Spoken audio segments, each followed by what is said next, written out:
حضرت عائشہ صدیقہ رضی اللہ تعالی عنہا کہتی ہیں کہ رسول اللہ صلی اللہ علیہ وسلم رات کو قرآن کریم کے سجدوں میں یہ تسبیح پڑھتے تھے: سجد وجہی للذی خلقہ وشق سمعہ وبصرہ بحولہ وقوتہ۔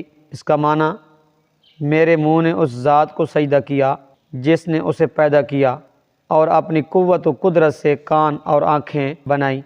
رات کے وقت اس تسبیح کا پڑھنا اتفاقی بات ہے۔ سیدہ عائشہ رضی اللہ تعالی عنہا نے اس تسبیح کو رات کی نمازوں میں سنا ہوگا، اس لیے انہوں نے اس طرح کا بیان کر دیا۔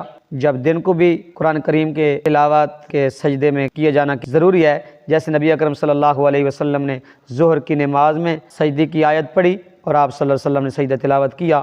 اور تسبیحات کا ذکر یہ ہے کہ اس حدیث سے ہمیں پتہ چلتا ہے کہ آدمی سجدہ تلاوت کرے تو اس کے اندر یہ تسبیح پڑھے: